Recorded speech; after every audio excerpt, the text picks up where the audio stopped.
Once again, maayong gabi kanatong tanan. Ngadto sa ato ang mga kaigsunan nga nakig-uban kanato karon sa atong live streaming. We invite you to join us in the reading of God's Word. For tonight's meditation, we will read from Psalm 112.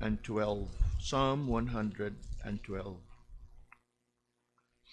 Let us take time to read the entire psalm, though our focus would be mainly at verse 7.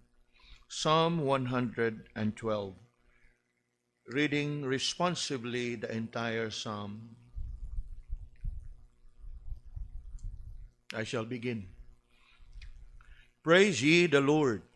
Blessed is the man that feareth the Lord, that delighteth greatly in his commandments. His seed shall be mighty upon earth, the generation of the upright shall be blessed. Wealth and riches shall be in his house, and his righteousness endureth forever. Unto the upright there ariseth light in the darkness. He is gracious and full of compassion and righteousness. A good man showeth favor and lendeth. He will guide his affairs with discretion. Surely he shall not be moved forever.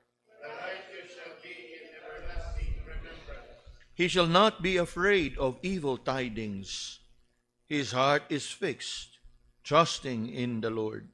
His heart is established, he shall not be afraid, until he see his desire upon his enemies. He had dispersed, he had given to the poor.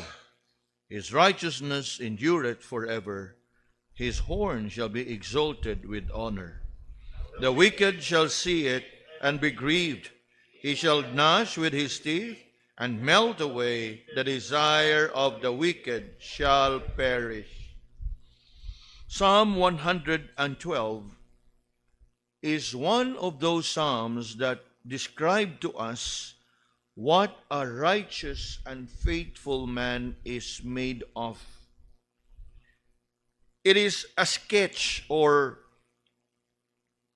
a summary describing a righteous and a faithful man. And notice how it begins by describing the righteous and faithful man as blessed.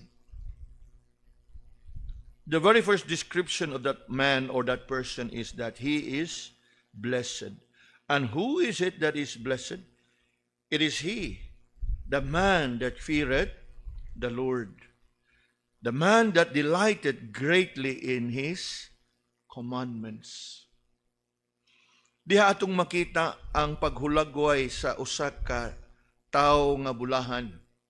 Og ang tawo nga bulahan gihulagway diha nga adunay kahadlok sa Ginoo. And his delight is in the commandments of the Lord. And notice with me how blessed is that man indeed. Look at verse 2. His seed shall be mighty upon the earth.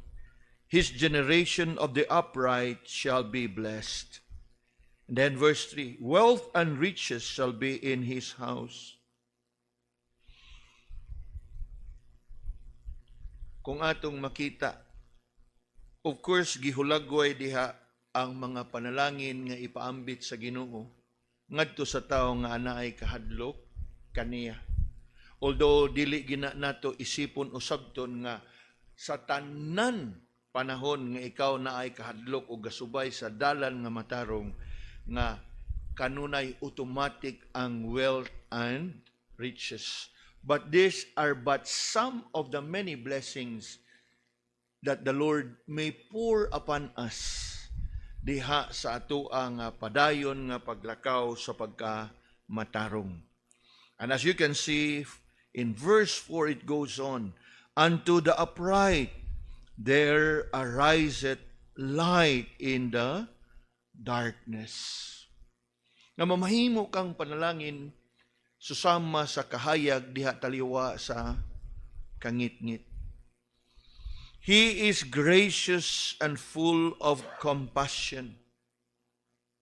Now, kung atog yung tan-awon pag-ayo mga kaigsunan, verse 1 up until verse 3, gihulagway diha ang panalangin nga madawat sa tao nga adunay kahadlok sa Ginoo. Unya tungod sa maong panalangin nga iyahang maangkon gikan sa Ginoo, siya usab mamahimong panalangin ngadto sa uban. That is what verse 4 is describing to us. Unto the upright, there ariseth light in the darkness. And true indeed, ang atong Ginoong Hesus nagaingon sa iyahang mga tinun-an, even kanato, ye are the light of the world. Obviously, in reference to our being a blessing to the world that is in darkness. And how else did that blessed man is described? Ingon diha, he will guide his affairs with discretion. Oh, sorry. In verse, we are still in verse 4. Unto the upright there ariseth light in darkness, and he is gracious, full of compassion, and righteous. So, maunay nagahulagway sa iyahang pagkatao, sa iyahang kinaiya. Gracious, full of compassion, and righteous. Ang tungod sa maong kananghiyas nga naa diha kaniya, this is what he will do. Verse 5, a good man sheweth favor and lendeth. Kana bang mupaambit og pabor ngadto sa uban? Sheweth favor. Extending grace and mercies ngadto sa uban. Unya, usa ka kumun nga paagi that you extend favor sa uban is you are willing to lend. Now, ato ni siyang sabton pag-ayo mga kaigsunan kay ang lend karon bitaw ingon na to lend, lending. Murag negatibo naman kayo na siya og kahulugan karon kay og muingon gani kag lending, nagpahuwam tug ka pero naay tubo. Pero kanang lend diha sa Biblia, lend nga imo ra gyung gipahuwam. Kay nangayo og pabor, na itaw nga nangayo og pabor diha nimo, imong gihatagan sa maong pabor. Unya, the best way of showing favor is, yes, sa mga tao nga naay mga panginahanglanon, imong gipahulam haron nga matabangan siya o sila sa iyahang pamilya diha sa ilahang kahimtang. True. But nako nga atong sayron mga kaigsunan that the word lend actually is a good word. Pero karon lang kay murag mao namang ang practices nga common karon sa kalibutan is lagi lend pero naay interest. But the word lend simply means gapahuwam, imong gipahuwam. Perhaps adunay imong higala o igsuon nga naa sa kalisod. Unya nakita nimo ang maong nga kalisod sa mga panahon nga bisan gani dili siyang manghuwam, ikaw na imo initiate nga igsuon gamita usa ni kay basin og kinahanglan gyud nimo. Kanindot kayong sudungon. Pero whether you like to admit it or not, murag nihit na kay na nga kinaiya karon.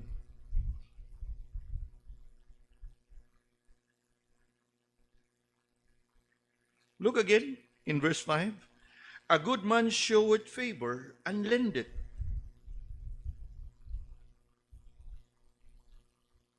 He will guide his affairs with discretion. Discretion gani mga kaigsunan.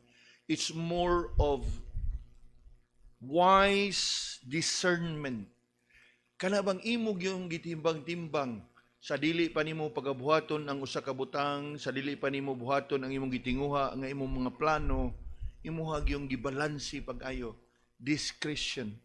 Wise discretion. Subay og haom sa imuha nga pagtimbang-timbang. And obviously, kung ikaw adunay kahadlok sa Ginoo ug ikaw naglakaw diha sa pagkamatarong, imog yung sigurohon nga ang imuhang mga plano ug ang imuhang tinguha nga imong pagabuhaton subay ug uyon gyud sa katuyuan sa Ginoo. That is what it means. Ug tungod niya na, you look at verse 6, surely he shall not be moved forever. In other words, he will be stable.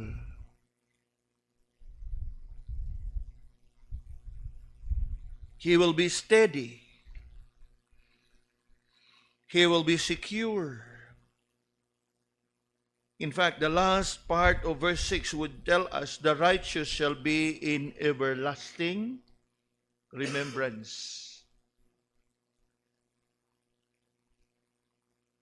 Nga bisan pa man og dugay na kang nibiya og mitaliwan ining kinabuhi, mahinumduman ka sa imong mga higala o sa mga tao nga nakailani mo sa imong kaayo. Nindot kayo nga paghulagway, no? Nga gani siguro kita o ugaling mo biyatan nining kalibutan og nining kinabuhi, igo lang kitang makapangutana og how will the people remember us? Apan, the man that fears the Lord, the man that delights in the commandment of the Lord, he is blessed. And how blessed is he? Even long after his life, the righteous shall be remembered. Unya, dinhi sa verse 7, naain interesting kayo nga paghulagway sa bulahan nga tao dinhi. Kay ang verse 7 nagahulagway sa tao nga bulahan nga naay kahadlok sa Ginoo, and who delights in the commandment of the Lord, is that person that is not afraid of evil tidings. Evil tidings. If we are to express it in today's conversational English, evil tidings simply means bad news. And so the verse says that a blessed man, a righteous man, a man that fears the Lord, is not afraid to hear bad news.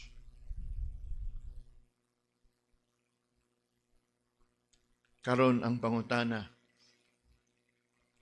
kinsa bay sulti og makaingon nga okay ra kay pastor ang bad news, bahala na, okay ra kay na nako.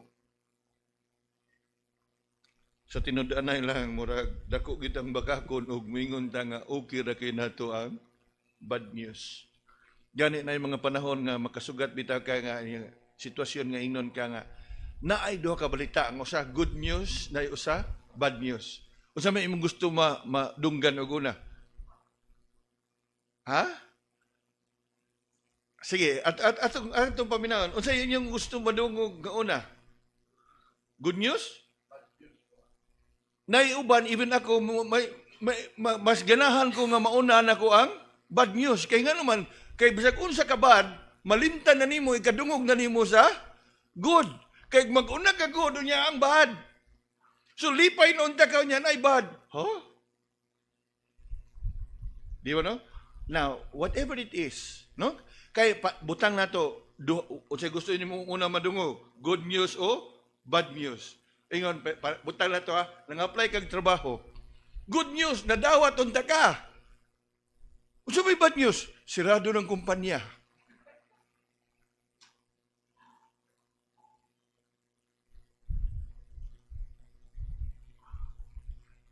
I'm just citing an example.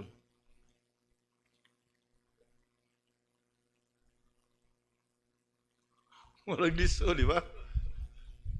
Lukso ng good news.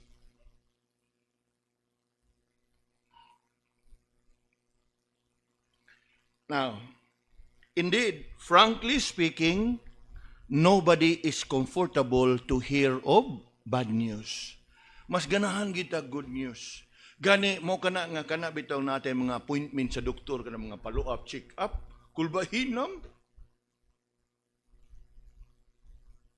Pero og ikaw nga naa ka sa Ginoo, mo ni atuan, I pray nga we all be comforted ini. Nga naman, kay kung ikaw na as Ginoo, ug naa kay pagtuog pagsalig sa Ginoo, mauni siya usa ka hiyas nga angay makita nato, that we will not be afraid to hear of bad news.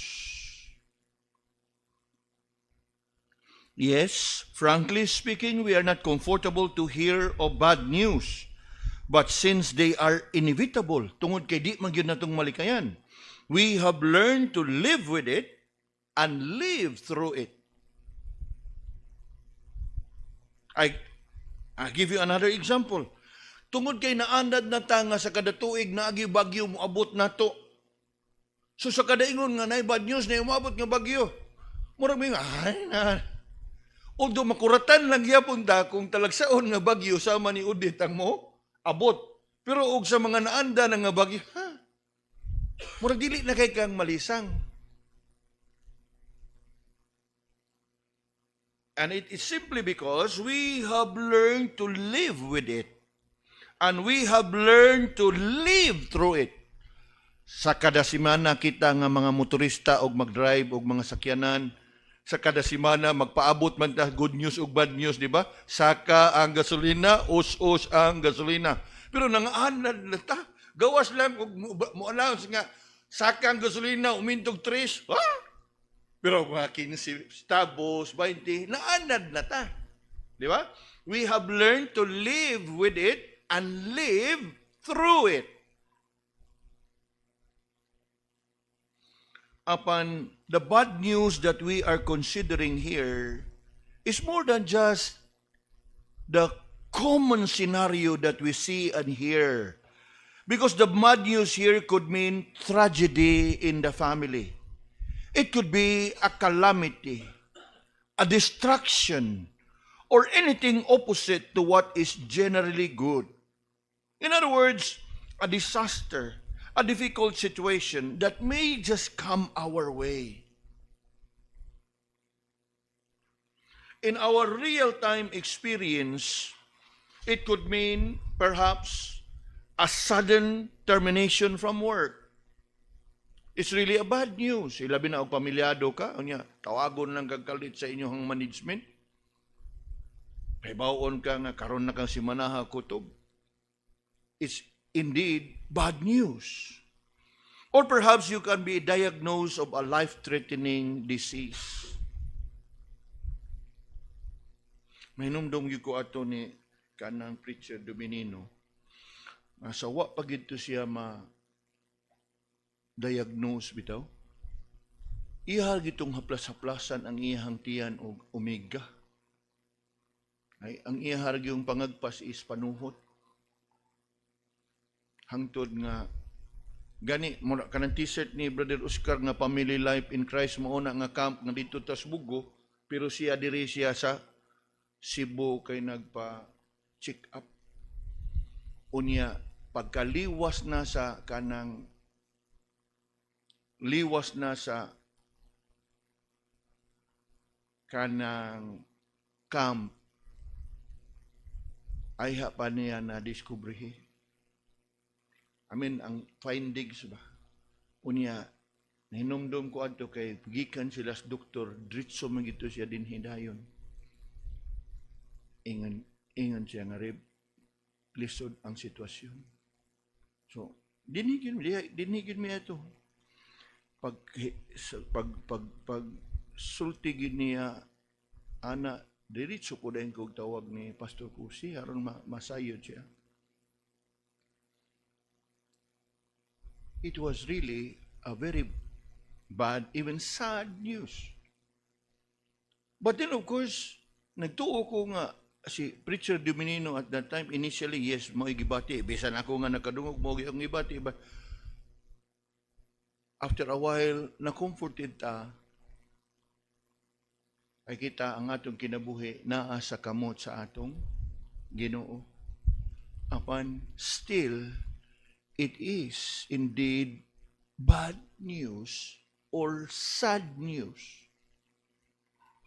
in real-time experience.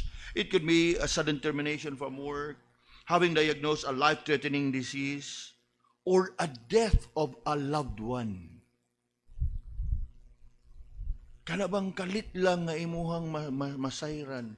Kana bitong mga sitwasyon, nagkita pagani mi kagahapon, na ni hapon pagani mi. Niya, the following day, mauna dayon. Sudden, yes. Shocking, yes. And then, instances where a family or a loved one was involved in a fatal accident. These are indeed sad news and bad news, that hearing any one of this can be very shocking, can even be very devastating to some. It's not just depressing, devastating.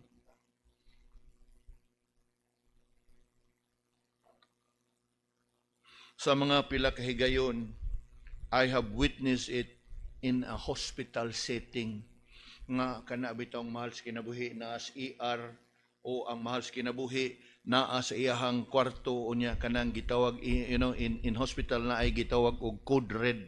Mag code red na gani mura ba o kanang gitabang na ang pasyente. Unya kay especially sa ingon nato kana bang mga charity nga mga pasyente ba nga naara in taon diha sa ward nga daghan kay bitawng pasyente niya, inig-ingon na bitaw nga code red niya, magidagan ang kanang e-cart. Ang kanang e-cart naa tanan diha, tanan emergency drug, tanang mga gamit para nga tabangon ba ang pasyente. Unya, after all the attempt nga pagabuhaton unya makabsan bitaw, makita gyud nato ang mga tagtungod ba nga mangligid, musyagit ang uban manghagis. Very devastating.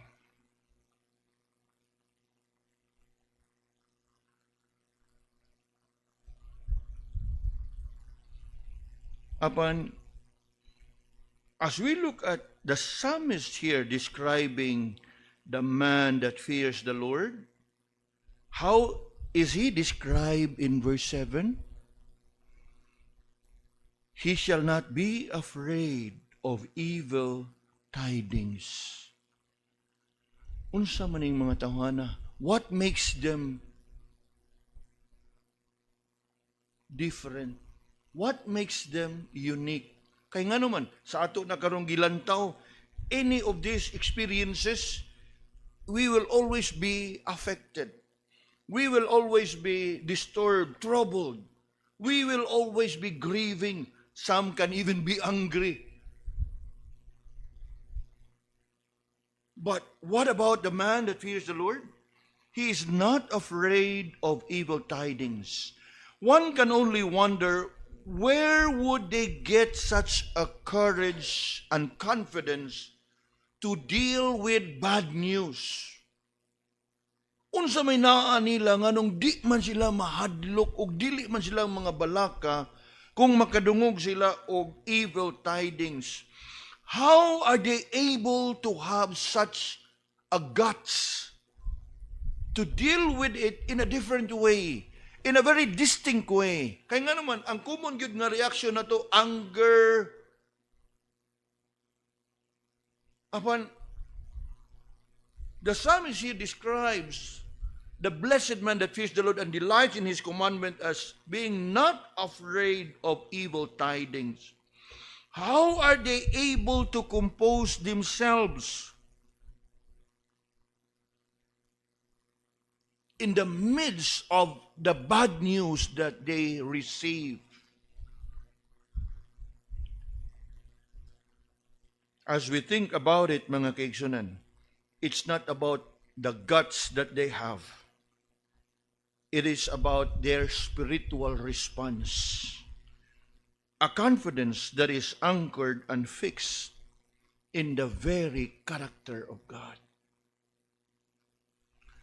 Nga diin ako nagtuo nga kita naagyapon sa punto nga we are still growing. In other words, we have not reached that level.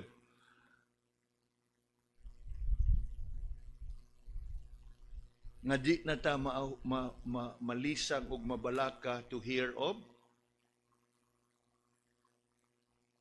bad news. Kaganiha, I was having a video call. I was trying to interview somebody from Bacolod City wanting to get into the ministry program sa care ministry. Kaya kay tungod tuwa lagi siya dito, kita na lang ni effort nga, sige, i-interview na to nga video call kaysa nga muanhi pa siya dinhi, anya aya pa interviewhon, nya kanang gitawagod na to pre-admission interview, may tungod manguna siya sa pagpasabot sa tao ba nga ang programa 1 year, unya morning activity, a kind of orientation ba, giving him the overview and giving him the time to decide. Unya kana siya, it's been 2 years nga gi-refer na siya nato. Unya the first time nga he was referred to us was way back in 2022. Unya at that time wala siyang madayon. Unya anang panahon na kanang bata dito pa sa Singapore. Unya to cut short the story, wa madayon, it took a year after, last December, ni abiso na pod ang iyang lula nga mo sulod. So ang ganiha ako na istorya una ang iyang mama. Sa amo na nga pag-istorya sa iyang mama, video voice call. Pero pag katunang ang tao na gyud ang anak, ingko nga kining okay ra ba nimo og mag-video call ta?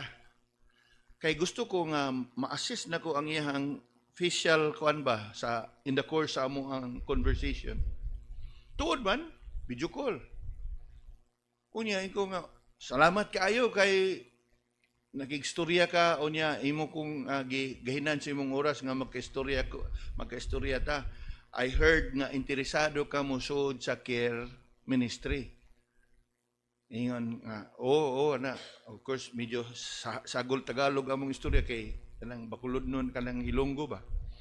So, pagka-istorya na mo, sa pinakauna pa nako nga kanang pangutana nga, ang ato ang programa dinhi is grounded on the willingness of the person. Willing. Yan siya, willing. Ang programa is 1 year program. Ang sunod na kong nakita, ang kisami na. Butang, imagine ha, nga gahawid siya sa kanang iyang cellphone. Niya ako, kaya ako manggisandig dito sa kanang lingkuranan niya. Nga, steady ra ba? Pero siya, nakita, gigipasa man siyang mama sa iya. Willing, pastor. Ang atong program is 1 year. Kalit nagkasa ang kanang cellphone niya. Sunod na kong nakita ang kisami. Pero madungog hapon ako ang iyang mama nga willing siya, pastor, willing. May ikaw interpret ba og willing ba? Nga ang sunod na kong nakita kisami niya, nakita na kong kamot nga ang iya kay headset man, gibutang.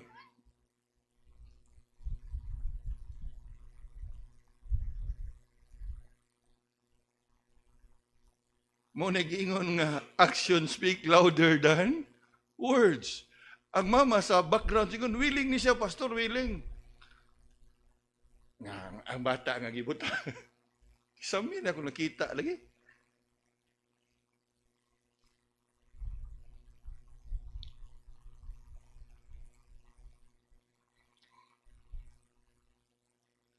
As we think about it, to others, it may be a good news na makasud ka sa programa, makapahuway ka, makalingkawas ka sa imuhang bisyo. Apan sa mga tao nga dili pa andam, it's a bad news. 1 year? Wow!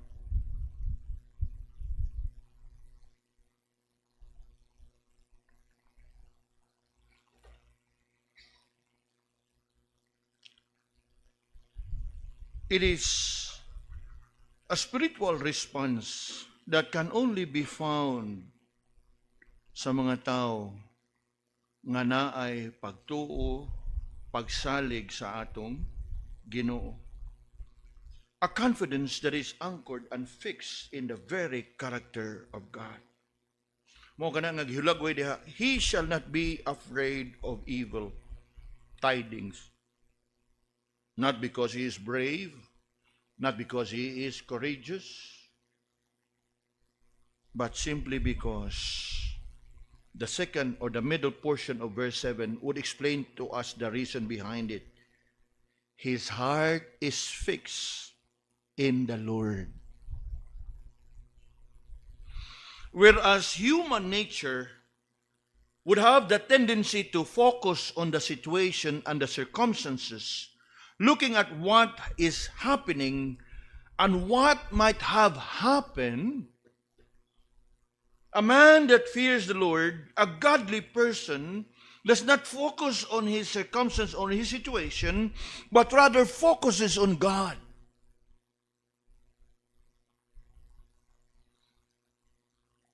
His focus is upon the Lord.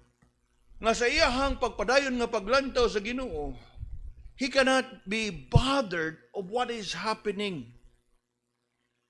Pareha ba ang awit nga kanunay po natong awit nun? O soul, are you weary and troubled? No light in the darkness you see. And then what? Turn your eyes upon Jesus.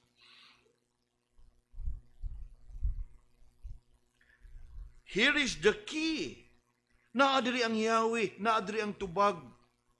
How are they able to deal with evil tidings that they will not be disturbed, they will not be shaken? Because his heart is not focused on the situation and the circumstances, but his heart is fixed and focused upon the Lord. Alang kaniya, it's about God and not the situation.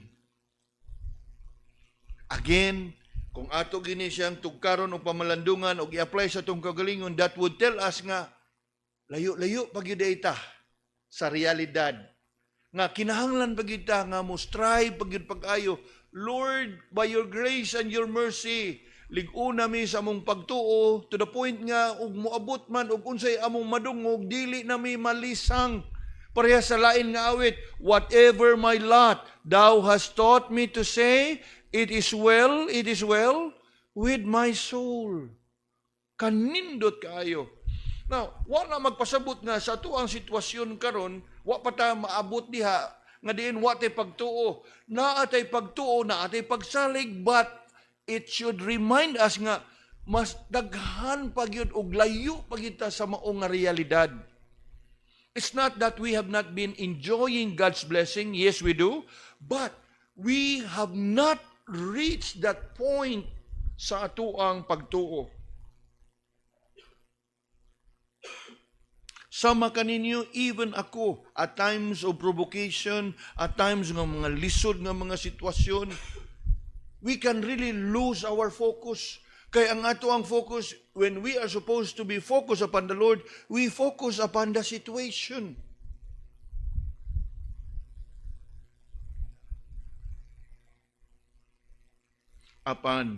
For the man that is blessed because he fears the Lord and delighted in his commandment, he is not afraid of evil tidings because his heart is fixed upon the Lord. It is all about God who ordains whatsoever come to pass. It is all about God who would accomplish his plans and purposes. It is all about God and trusting in his providence. Nga diin ato ang malantawan o mapamalandungan sa itong kagalingon nga, Lord, have mercy. Kay murag layo pagyud mi ni anang dapita sa among mga kinabuhi.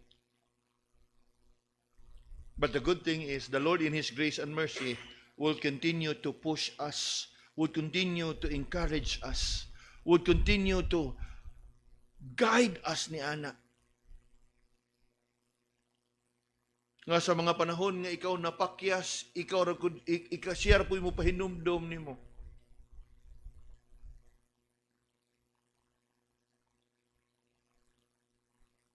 just last Monday, we were trying to find something of great value. Nga diin, inukayay na namo tanan sa kabinet, sa honos, sa tanan. Wa yun.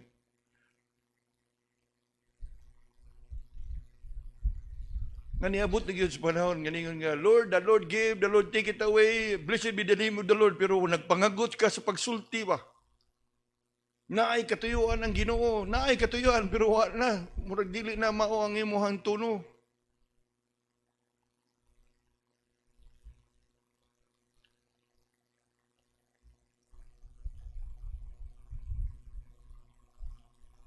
The following day, Tuesday morning, human sa ako ang devotion. Somehow, akong nakitaan. Kanya ako din gitang isang pitsimisis ko na ara. Kadako sa ginhawa.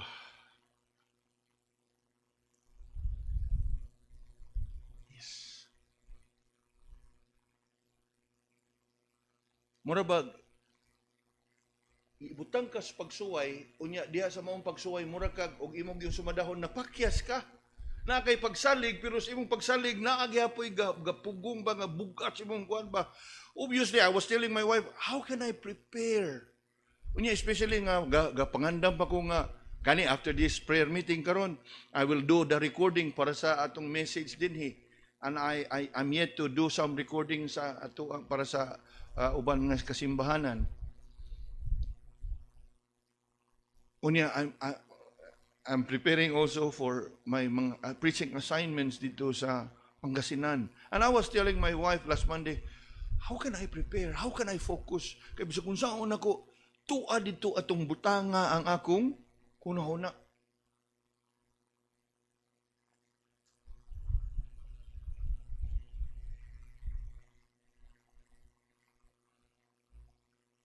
Early morning of Tuesday, after my devotion and prayer,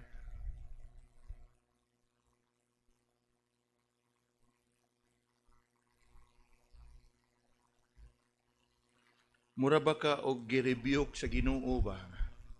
You have not trusted me enough.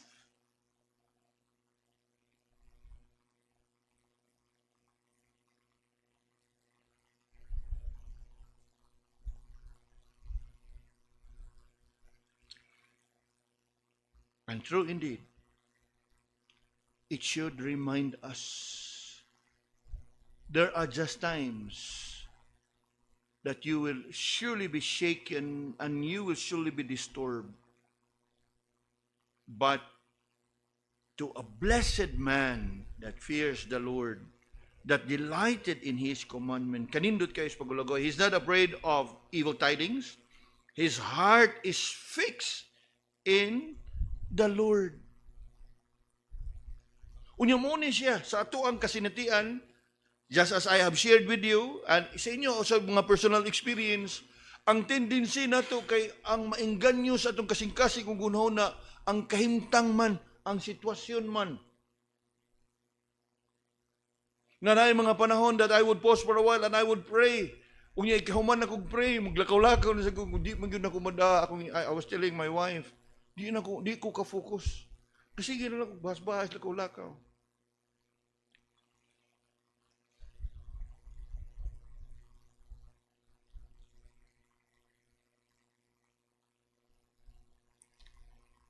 And indeed, it reminds me,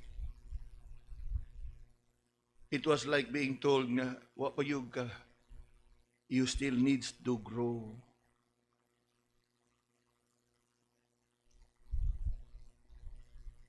My heart, or his heart is fixed in the Lord.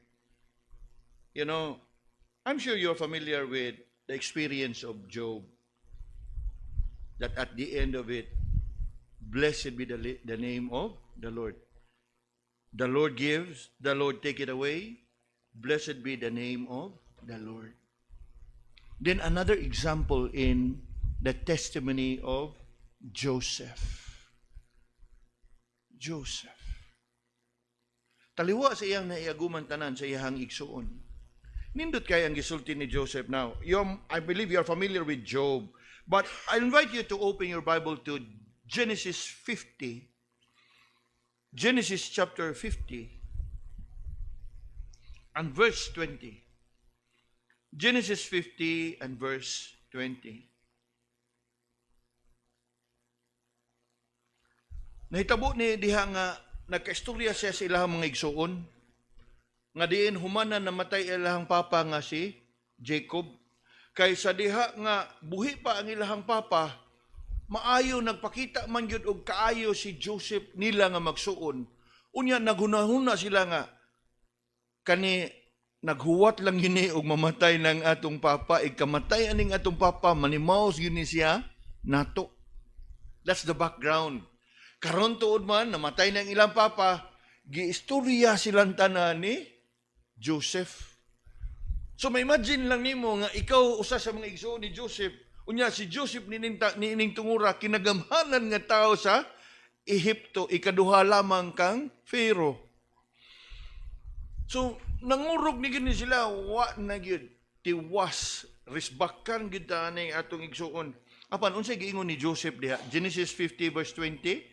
Ingon diha, but as for you, you thought evil against me. Wa gyud niya gilimod. Yes, I know. Dautan ng inyong tuyo nako. Gusto gyud mo nga gusto gyud ko ninyong idispatsar. Remember what they did, right? Unya wa gyud nagilimod ni Joseph. Ingon gyud siya, but as for you, you thought evil against me. Apan taliwa sa inyohang mga daotang laraw nako na ay maayo nga katuyuan ang Ginoo. Ingon diha, you thought evil against me, but God meant it unto good. Wow. Meaning, taliwa sa mga nahitabo sa iyahang kinabuhi, ang iyahang focus wag yun dito sa mga kasakit kayang naagian, kung dili ang iyahang focus na kanunay sa Ginoo.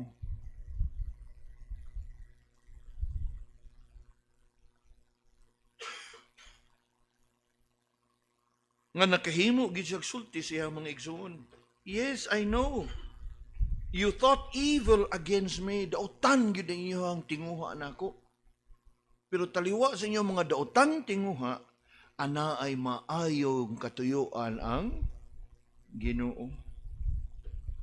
Joseph did not focus on what has happened unto him, but his focus is in the one who allows things to happen.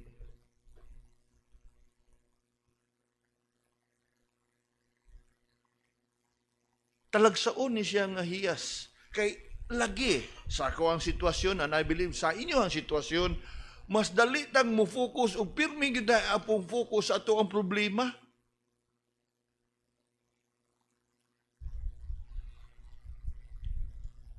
Nga kinahanglan nga atoa kini nga malantawan o kita mapahinumduman niini haron nga by the grace of God maka-move on ta og asa tang dapita sa ato ang pagtuog pagsalig og sa the way we would deal and respond to evil tidings, that we can grow. Nga sa sunod nga higayon, we will be able to overcome whatever emotional upsurge, whatever emotional kana bang ingon nato nga kanang musaka ba, ang atua ba nga kanang ingon pa nato impatience, short-temperedness, to the point nga dili natang makafocus sa paghimaya sa Ginoo in the way we react, in the way we deal with the situation. Di ba nindot kaayo nga katuno ni mga igsoon? He shall not be afraid of evil tidings. Ingon diya, his heart is fixed.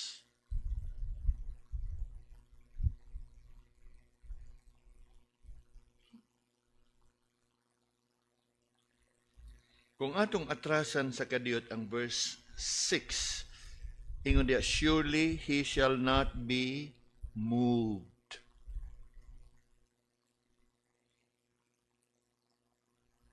steady, stable, secure.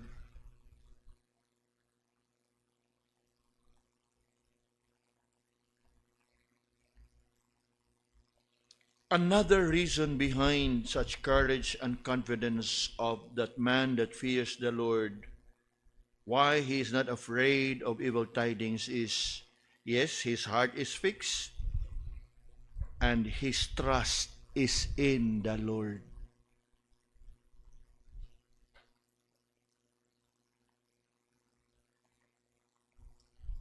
Meaning, he is one whose heart and mind, together with his eyes, are fixed and focused upon the Lord, and he trusts the Lord.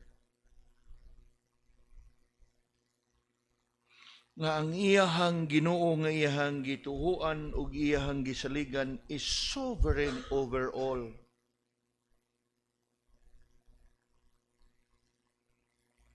Nga whether it be good or bad nga mo unfold diha sa iyahang kinabuhi,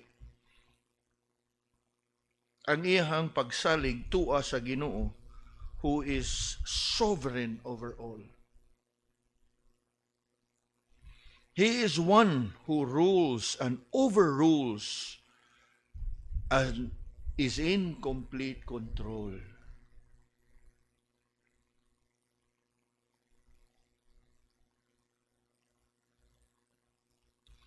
Samtang ang mga tao sa kalibutan would look at every turnout of events in terms of cause and effect, or in terms of accidents and coincidences,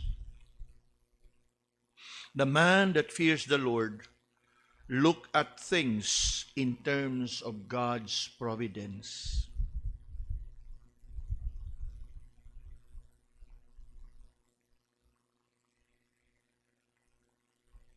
In other words, we don't just look at it as cause and effect.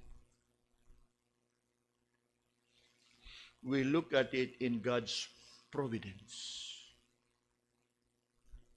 Manaagi yung mga panahon nga i-allow sa Ginoo. Nga ay mga panahon nga itugot gyud sa Ginoo.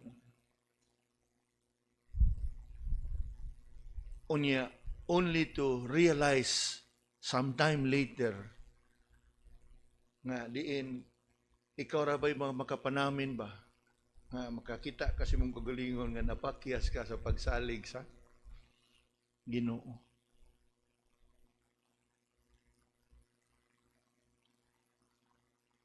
Yes,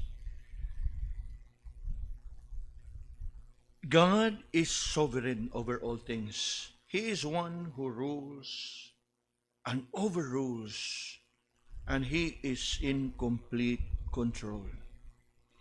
Everything that happens is completely within God's control.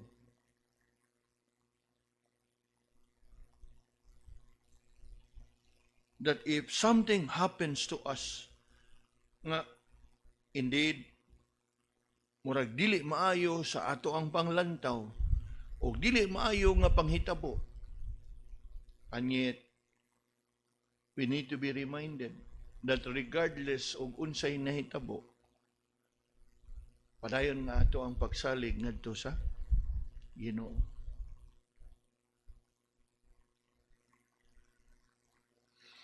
And so, when the Lord permits us to go through hardship, to go through trials and suffering, even bearing with infirmities and afflictions in the body, think of these three qualities: not afraid of evil tidings, his heart is fixed, trusting in the Lord. You are assured that the Lord will sustain you and He will carry you through. Gani, sa diha nga, with that incident last Monday, I was telling my wife, labaw ng gitang musalig sa Ginoo ani.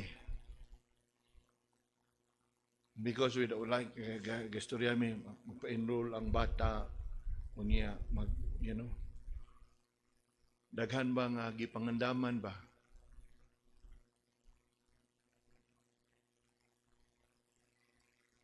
But then again, it was indeed troubling, bothering. Nga, salamat na lang sa Ginoo as I look back nga, I used to stay up late, like, especially unta, preparing everything. I used to stay up late up until 12, 1, sometimes 2. Last Monday, ikaw mga tuog ta karon. Siguro 11 or even earlier, mga tuog na ta. Okay. The more I keep awake, samot man kasamo kung una-una.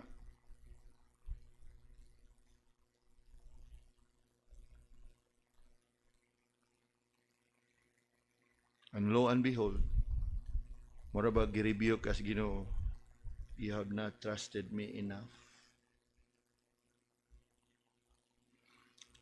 May we all learn from our own personal experience. As we consider even my personal experience, sharing it with you, I'm sure you also have a similar experience. Nga diin you're being shaken, you're being troubled, bothered, restless. How am I going to deal with it? How am I going to? I know for sure even my children are wary. My daughters are worried upon. Yes. There are just times nga painumduman batas Ginoo. It's like being told nga, next time you do better. Next time you trust me more. And true indeed, it is for our instruction and learning that we will learn from here. In fact, before we end, verse 8, ingon diha, his heart is established. Another way of saying that he shall not be moved in verse 6. He shall not, his heart is established. Wow. Ang sunod nga bahin ng pagyod, he shall not be afraid. Indeed, learning this lesson and precious lesson tonight, may the Lord help us that we can also learn to apply it sa ato ang mga kinabuhi. Lord, salamat sa imong pagdasig kanamo, pagtudlo kanamo, even sa pag-rebuke kanamo, Ginoo, in times when we are doubting, at times when we succumb to unbelief, at times when we fail to fix our eyes upon you, but rather upon the situation and the circumstances. Thank you, Lord, for your goodness, your faithfulness unto us. Even tonight, as we pray, as we present to you our petitions, our requests, help us, Lord, that in our prayers, our heart, our mind, even our eyes are focused upon you, and not on the burdens that we are having, not on our respective condition and situation, not on any other, but in you and in you alone. In Jesus' name we pray. Amen.